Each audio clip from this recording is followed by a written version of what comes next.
O Al Hilal será o adversário do Flamengo na semifinal do sonhado e desejado Mundial de Clubes, que todos nós ousamos sonhar. Bom, como joga essa equipe? Você provavelmente assistiu às quartas de final ou não e viu que não foi um grande jogo. Mas será que isso deve pautar a expectativa rubro-negra? Lembrando que um jogo é disputado sempre por duas equipes. E o nível técnico do Al Hilal é claramente superior ao do Al Wydad, que tinha a força da sua torcida e o apelo ali popular para tentar passar de fase e quase conseguiu. Vamos aqui analisar taticamente o time que vai enfrentar o Flamengo nessa semifinal? Vamos lá, deixa o teu like, se inscreve no canal enquanto eu vou rodar a vinheta.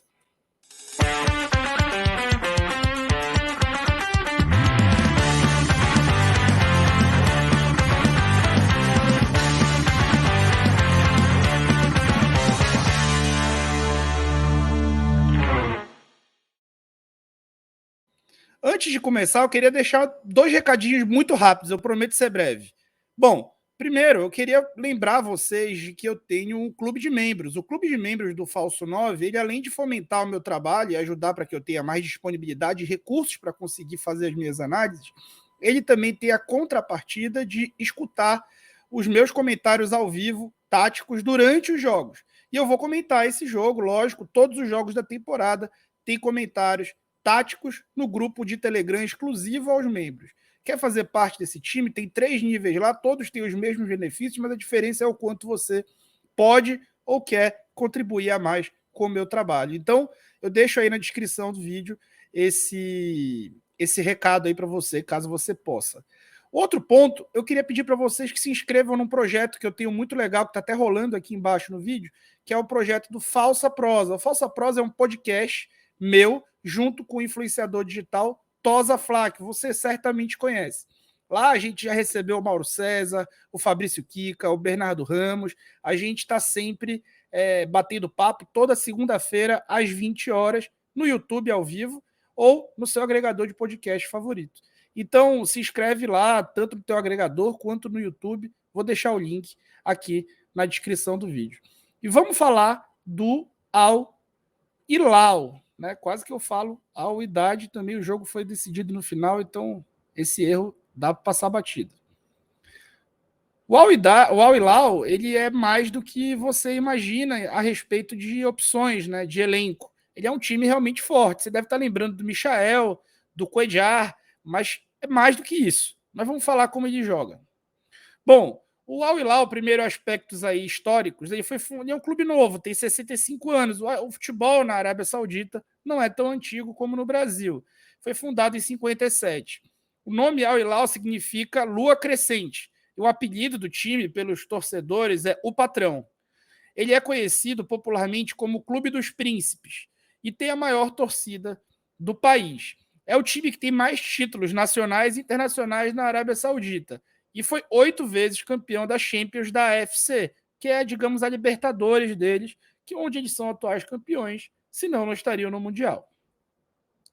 Bom, ele é atual campeão também nacional, mas vamos falar de aspectos coletivos, né? Ele atualmente está em terceiro lugar do campeonato, 2 pontos atrás do Al Nassr, que é o líder, e é o time que mais cria chances de gol por jogo, 9 chances de gols criadas no seu campeonato.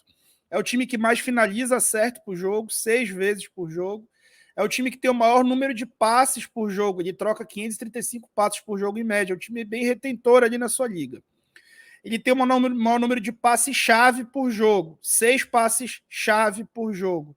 Tem o maior número de cruzamentos por jogo, atenção, quase 6. O maior número de dribles por jogo, atenção, 20. E o maior número de escanteios por jogo. Gente, o que esses 3 últimos indicadores exemplificam para a gente? Tá? Que o Al Hilal é um time que realmente joga muito pelos lados.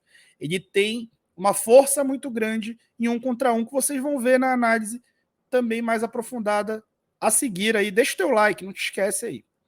Quais são os grandes destaques individuais desse time? Você está vendo que o Cuéllar e o Michael nem estão na imagem, né? Apesar de também serem, digamos, destaques, especialmente o Cuéllar, que é o jogador que tem mais roubadas de bola também, ele é o único volante do time, é o primeiro volante do time.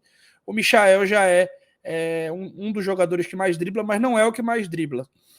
Então, aqui colocando Luciano Vieto, né, à tua esquerda, 19 chances criadas, 4 assistências ao camisa 10 do time, só entrou no segundo tempo, opção tática, a gente vai falar sobre isso. O Marega, ele é um cara que não é nem titular todo jogo, mas ele é claramente a estrela do time, tá? E também porque dosa-se muito a carga nele durante o campeonato local, tá? Então os números dele é difícil encontrar um atributo que ele seja o maior, porque ele fica fora em muitos jogos. O Salem Aldalsari é o jogador, um dos jogadores que ficou famoso por ter feito um golaço contra a Argentina na Copa. Ele é o cara que mais finaliza mesmo. 38 finalizações na temporada até aqui, em 15 jogos de temporada, nem jogou os 15. O Carídio, que teve uma lesão gravíssima, é talvez o melhor jogador do time. E ele também entrou no segundo tempo, tá? O que indica também alguma estratégia ou física ou tática específica para aquele jogo. Ele teve 19 chances criadas, o mesmo número do Vieto, que também começou no banco, 16 passes-chave certos, 92 dribles. Jogador que mais dribla no elenco, tá? Ele joga todo jogo. Ele começou no banco por alguma estratégia. E o Cano, com 2 N's, é também um jogador que ele não tem, ele chegou a menos tempo, na verdade ele jogou menos jogos na temporada, e ele claramente vendo o jogo, você vê a importância desse jogador ali na frente do Cuéllar, como um segundo volante, mas um cara que joga quase que alinhado ao Aldassari, como esses dois médios nesse 4-3-3. Ele foi expulso. Então, o Flamengo de quebra, dos 5 principais destaques individuais, não vai ter 2 pela frente. Lógico que a gente lamenta a lesão do Carídio, mas, bom, não dá para dizer que é uma má notícia os desfalques, não a lesão. Vamos falar do time da estreia, né? E sobre o time da estreia, teve, como eu já falei para vocês, a estratégia de deixar esses dois caras fora, né? Então, o Marega iniciou jogando, mas não de centroavante. Aliás, pelo campeonato árabe, a gente vê poucos jogos do Marega iniciando como centroavante único. Ele, como tem muita força física de arrasto, ele muitas vezes é utilizado como um segundo atacante, um atacante que vira uma dupla, esse ataque vira uma dupla de ataque em organização ofensiva, mas ele inicialmente joga pela ponta direita. E o Saúde, que tem um sobrenome que eu não vou arriscar, por isso que eu botei Saúde, ele é um cara que dá muita profundidade, muito mais do que o Nasser Al-Dawsari, que tem o mesmo nome do Salem Al-Dawsari, que é um dos destaques do time. Pelo lado esquerdo, o Michael joga pelos dois lados, eventualmente, tá? Geralmente tem um cara rápido ali, né? Então o Michael pode jogar ali ou em outros jogos. O Al-Dawsari ataca um pouco mais porque entra o Luciano Vieto por esse lado, né? O argentino de 29 anos. Então, e o Igalô, centroavante, que está ali para fazer esses apoios e é o artilheiro do time, embora você provavelmente não tenha achado ele um bom jogador, eu também não achei, estamos junto nessa. E o Cano, junto com o Salem, são jogadores aí médios, né? Basicamente como jogam Gerson e Everton Ribeiro no Flamengo. Aqui vamos falar como esse time constrói. Bom, uma primeira fase de construção, né, quando o adversário, o time quer aí conseguir espaço para construir, ele sai com 4 homens, né, na saída que a gente chama de sustentada, saída com os 2 laterais, os 2 zagueiros, e o Cuéllar dá apoio para essa saída, tá? E aí tenta se atrair o adversário, tá? Isso é exemplificado aí várias vezes. Eu não vou ficar repetindo muitas imagens para o vídeo não ficar muito longo. À frente, né? Eu vou falar depois disso aí. E o Cuéllar, né? Quando o time passa para uma segunda fase de construção ou fase de progressão, uma fase já de avançar no campo, ele joga os laterais para frente, dependendo do lado que o Michael estiver jogando, ou que o lado que o Luciano Vieto ou o Marega estiverem jogando, um dos laterais avança mais do que o outro. Então, o lateral esquerdo nem na imagem está. Por quê? Porque ele está provavelmente por aqui, embaixo da imagem. já bem mais avançado no campo. Aqui nesse jogo, o Michael está jogando do lado direito, então o lateral direito avança um pouco menos.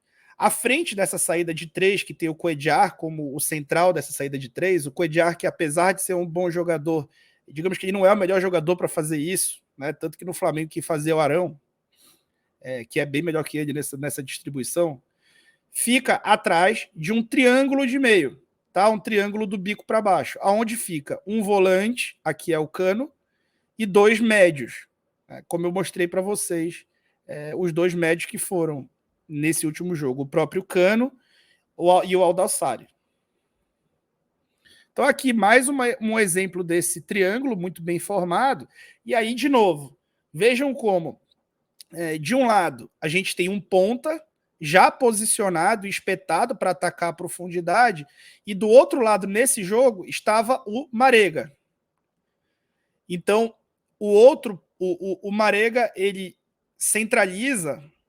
E aí o que acontece? O lateral, nesse caso direito, o Saúde, que é o que mais ataca, ele se projeta, então ele chega lá. Então ele não é um cara que vai estar lá, ele vai chegar lá, né? Se é que vocês me entendem. Desculpem se eu não consegui ser tão claro. Aqui vocês veem uma jogada de transição ofensiva, aonde ou contra-ataque, aonde o Michael recebe a bola na ponta e os 2 atacantes se posicionam em mano a mano na defesa adversária. E aí o time não apresenta amplitude, né, máxima, e nessas transições o Saúde é quem ataca o espaço e vai fazer esse outro lado, né, para pegar ou a sobra da jogada ou receber uma inversão de jogo. Ele se projeta no espaço, ele chega lá. Em organização ofensiva, né, já ali partindo para a fase final do jogo, é um time que se preocupa, assim como os times do Vitor Pereira, em amplitude máxima do campo e faz aquele W que a gente tem falado tanto no canal sobre os times do VP. Então, o centroavante, que geralmente não é o Marega, como eu falei para vocês, o Igalô, fica ali centralizado, um dos pontas fica aberto por um lado, o outro ponta aberto pelo outro, atrás de 2 volantes, de 2 médios, né? Que no caso foram o Cano e o Aldalsari. Esses caras podem mudar ao longo do jogo, mas é basicamente essa a estrutura, tá? Para fazer a amplitude máxima e tentar ficar mais preparado em caso de perda da bola. Aqui, eles tentam subir a marcação e vejam como os pontas, né, aqui o Michael de um lado e o Marega do outro, eles têm um papel importante na pressão alta. Então, eles são pontas que precisam subir a marcação junto com o centroavante e com um dos 2 meias ali daquela linha de 2 médios e sobe esse bloco com 4 homens. Aqui vejam como ele ficou bem espaçado na linha de meio. Já num bloco médio, né, já postado, posicionado para defender e organização defensiva, geralmente se torna um 4-1-4-1. Os 2 pontas recompõem na linha de meio, junto com os 2 médios, e o Cuéllar fica varrendo esse espaço entre as linhas. Essa é uma estratégia muito utilizada pelos treinadores que querem defender bem os lados e não ficar descompacto, sem correr risco de ficar descompacto. Então fica sempre um jogador que a gente chama no funil, na frente da área, ou entre uma linha e outra, varrendo esse espaço, quase que numa sobra. Raramente esses caras têm um encaixe, ou nem sempre esses caras têm um encaixe. Aqui, mostrando para vocês como os pontas, aqui é o Marega, tem obrigação defensiva de defender o corredor lateral. Então, eventualmente, a gente vai ver uma linha de 5 formada, mas na verdade é porque a bola está sendo levada para a linha de fundo em um dos lados, e tanto Michael quanto Marega, ou Michael e Vieto, ou Michael e Carídio, que infelizmente ninguém vai ver nesse jogo porque se lesionou, ou quem quer que esteja ocupando aquele espaço, faça essa função. Aqui e aí, esse mesmo ponto causa, né, uma fragilidade defensiva nas transições defensivas do Al Hilal. Então, a gente está vendo aqui nessa imagem como as costas do Marega ficaram completamente expostas para um lance que vai virar uma finalização do time adversário, com uma dobra aqui, né, e superioridade numérica do adversário no contra-ataque por esse lado. Aqui eu vou tirar a grande jogada. Essa aqui é a principal jogada que o Al Hilal demonstrou, especialmente nesse jogo de quartas de final. A bola sai do corredor lateral para procurar o apoio frontal do Igalô ou do Marega. Enquanto isso, um dos jogadores se projeta no espaço. Esse aqui é o lance do gol que gera o pênalti. Tá? Então vejam, como a bola sai aqui do corredor lateral, esse jogador chegou atrasado na cobertura, o Carídio jogou a bola aqui no Marega, que escorou de primeira, e o Saúde sofreu o pênalti. O lateral direito projetou em diagonal e recebeu esse passe completamente livre, vindo de trás, chegando lá, né? Não estando lá. Aqui é o mesmo lance, né? Na prorrogação aconteceu de novo. Dessa vez, o Saúde passando e a bola sobrou até para o Marega finalizar completamente livre. Durante o jogo, isso aconteceu outras vezes, tá? Essa bola aqui foi para o Igalo. Já uma bola, um contexto de bola descoberta, né? E que é uma coisa que tem acontecido muito no Flamengo, especialmente pelos corredores laterais, dada a não recomposição tão competente do lado esquerdo, especialmente com a Arrascaeta ali e Gerson. Então, esse corredor lateral precisa proteger esse lançador para lançar de muito antes da linha de fundo. Então, é um time que, na sua principal jogada, lança diante da linha de fundo. Por quê? Porque tem dois homens espetados ali na frente. E por ter dois homens espetados ali na frente, gera, às vezes, um mano a mano na defesa. Então, eles querem colocar a bola naquela zona ali de guerra para tentar ter vantagem ali numa segunda bola. Aqui o jogador se precipitou e finalizou muito mal. Aconteceu também pelo outro lado, no lance que gerou até uma falta, né? Que essa bola, alguém se projeta aqui, o Cano, e sofre uma falta na entrada da área. Então, gente, essa é a forma como o Al Hilal joga. É um time que tem muitos talentos individuais, não é da mesma qualidade do Flamengo, mas não são, como diria a linguagem de muita gente hoje, bagres.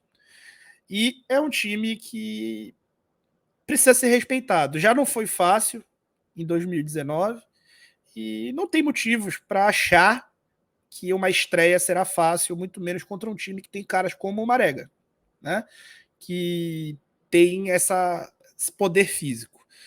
Um ponto positivo é que a dupla de ataque não é uma dupla rápida, né? Aqui o jogador rápido do time é o Michael.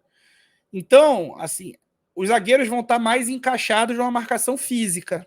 E essa é a zona de conforto deles, especialmente do Davi Luiz. Então, o Davi Luiz deve ter um embate, um duelo individual muito forte com o Marega ou com o Igalô, né? E o Léo Pereira vai ter que demonstrar a mesma competência que já demonstrou em vários outros jogos, dessa marcação mais física. Então, os zagueiros vão ter que se deslocar menos, o que eu acho que é uma boa notícia. E você, o que você achou do Al Hilal? Quanto que você acha que vai ser o jogo? Comenta aí no vídeo e deixa o like se gostou. Também se inscreve no canal, não vai esquecer, e não te esquece da falsa prosa.